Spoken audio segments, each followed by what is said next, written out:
I'm sitting here in the doctor's office getting ready to have my stitches out.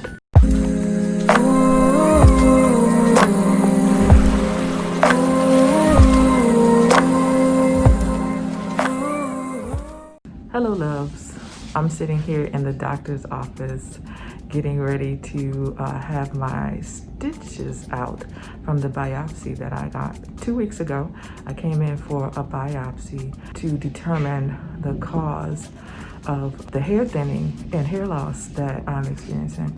In the center of my scalp around here, it's really thin compared to the rest of my hair. And also I have like a small patch on this side and a small patch on that side that has no hair.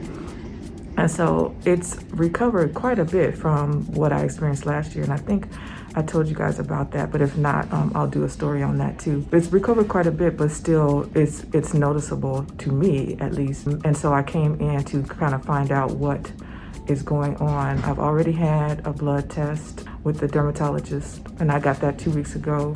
Actually, no, I got that the first time I came, and all of those results are fine. I don't have any like serious deficiencies. I've been taking my iron and that seems to have, had a result because I'm back in a good range for that. So since the blood work was all fine, it's time to dig a little deeper, no pun intended, because a biopsy is actually digging a plug out of your scalp.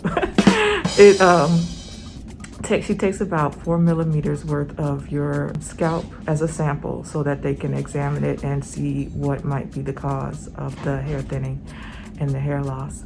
So we're here to get the stitch out and see the results or find out what the results are and what our next steps are. All right, so I am not going to record while the doctor is in here, so I'll come back and talk to you later. All right.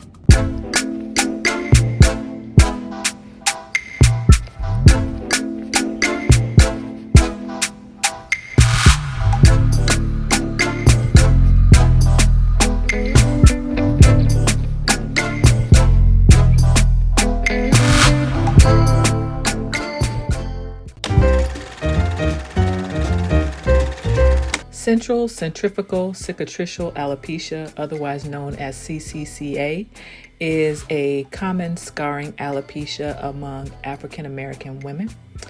And it usually starts in the center of the head and progresses outward with hair loss that, if left untreated, will not grow back, unfortunately. It usually shows up in women in their 20s, 30s, and 40s. And unfortunately, a lot of times it goes untreated because the initial symptoms might be itching or tenderness in the scalp or hair breakage. And these are, although troublesome, these types of symptoms usually get ignored and put off or dismissed as not that big a deal until it's further along in its progression. Now, back in the day, probably around the late 60s, they used to call this hot comb alopecia, but that was later debunked. It's not related to the use of hot combs and hair grease to straighten the hair, because even women who did not use hot combs still suffered from CCCA. So then it took on the term follicular degeneration syndrome instead of hot comb syndrome, since that was found out not to be accurate.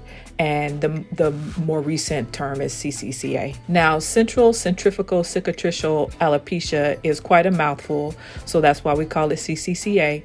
But let's break down that term. What does it really mean? So central, of course, is the center. Centrifugal, I'm even having a hard time saying it. Centrifugal means that something proceeds outward from the center. Cicatricial is from the word cicatrix, which means a scar resulting from formation or contraction of fibrous tissue in a wound. So it's scarring. Then alopecia, of course, is hair loss or balding. So that's how we get the term centrifugal cicatricial alopecia. Now, if the condition is discovered early and treatment starts early in its stages, then it's sometimes possible to regrow hair. And that's usually in the stage where you have a lot of inflammation. However, if it proceeds to where there's actual scarring, then unfortunately the hair won't grow back. That's why it's really important not to dismiss the early symptoms that you suspect. The first thing you want to do is go see a dermatologist and get an official diagnosis. They will probably do a biopsy, which is what I had, and that way they can examine it up close and determine what exactly is it, if it's CCCA or if it's something else, and that way you can get an appropriate course of treatment. Now, what you decide to do after that, of course, is up to you, but at least know exactly what you're dealing with.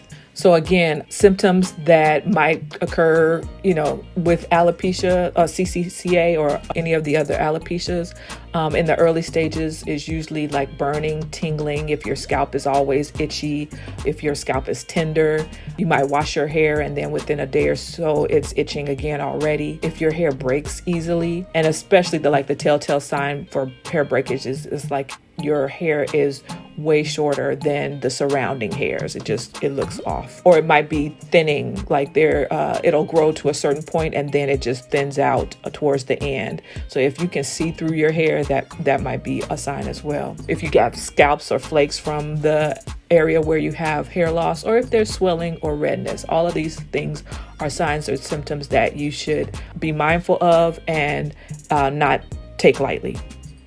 Now, from what I was reading and doing my research, unfortunately, there's not a lot of conclusive studies on what exactly causes CCCA. We don't know that yet, but a lot of the things that I read always seem to point back to inflammation. Something is creating that environment of inflammation within the scalp, and so that is usually the first course of action to reduce that inflammation and get it to calm down so that the follicles can have a chance to heal and repair. So that's the gist of CCCA. What I am going to do, my dermatologist did give me some prescriptions, and I'm not big on prescriptions, but I am going to take them. We're going to do them for 4 months. There was a shampoo involved, a topical steroid, and then a pill that I'm supposed to take. And all of these things are working to stop the inflammation, working on stopping the inflammation, halting the inflammation from both the inside and out. And so that will be my plan of action for the next 4 months, and we'll see how it goes. I'll keep you updated. All right. Until next time, be well.